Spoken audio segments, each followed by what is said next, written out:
उपमुख्यमंत्री देवेंद्र फडणवीस यांनी वृत्तपत्रामध्ये छापून आलेला एक जुना फोटो पोस्ट केला। अयोध्येला जाणाऱ्या कारसेवकांच्या गर्दीमध्ये देवेंद्र फडणवीस त्या फोटोमध्ये दिसतायत आणि यावरून नितेश राणेंनी उद्धव ठाकरे आणि संजय राऊतांवर निशाणा साधला।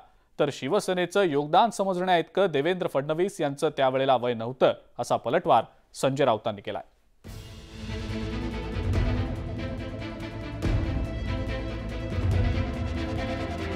उपमुख्यमंत्री देवेंद्र फडणवीस यांनी फोटोच्या माध्यमातून जुन्या आठवणींना उजाळा दिलाय।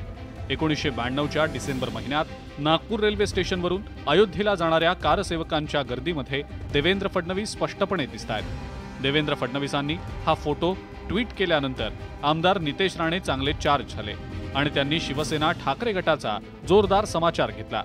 देवेंद्र फडणवीसांसारखा असा फोटो दाखवण्याचं आव्हान नितेश राणेंनी दिलं। तर हे ट्विट म्हणजे काही कुणाला उत्तर नसल्याचं देवेंद्र फडणवीस यांनी स्पष्ट केलं। पहिली गोष्ट तर मी मूर्खांना उत्तर देत नाही, त्यामुळे हे कुठले उत्तर नाही। मला नवभारत जे नागपूरहून प्रकाशित होणारं वृत्तपत्र आहे त्यांनी त्यावेळेचा अंक पाठवला आणि त्यांनी मला सांगितलं की बघा आमच्या संग्रही हा फोटो आहे, ज्यावेळेस तुम्ही कार सेवेला गेले होते त्यावेळेस आमच्या फोटोग्राफरनी काढला होता आणि तो त्यांनी पाठवला, म्हणून त्यांचे आभार मानत मी ट्विट केलेला आहे।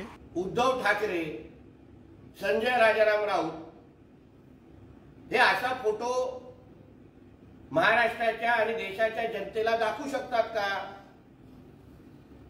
ते बाबा राम मंदिराच्या आंदोलनामध्ये उद्धव ठाकरे स्वतः त्या आंदोलनामध्ये सहभागी झालेले होते, असा एक तरी फोटो दाखवू शकतात का?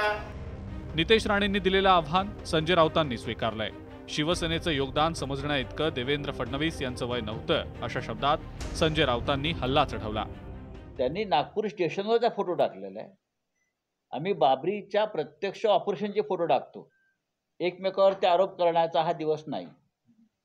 ते विचारतात शिवसेनेचं योगदान काय, म्हणून माझा हा प्रश्न आहे। शिवसेनेचं योगदान काय हे समजण्यात की तेव्हा त्यांचं वय नव्हतं। संजय राऊतांनंतर शिवसेना ठाकरे गटातले भास्कर जाधवही मैदानात उतरले। त्यांनी तर फोटोच्या सत्यतेवरच शंका घेतली आहे। अशा पद्धतीचे फोटो हे आता मॉर्फ करून कोणालाही काढता येतात, एवढंच फक्त मी त्यावर उत्तर देईन। अयोध्येमधला प्रभू श्रीरामाच्या प्राणप्रतिष्ठेचा सोहळा आता अवघ्या एका दिवसावर येऊन ठेपलाय, पण राजकीय आरोप प्रत्यारोप मात्र काही थांबण्याचं नाव घेत नाहीयेत। पण प्राणप्रतिष्ठेनंतर तरी राजकीय टीकेचा धुरळा खाली बसेल अशी अपेक्षा करायला हरकत नाही। Bureau report, news 18 Lokmat.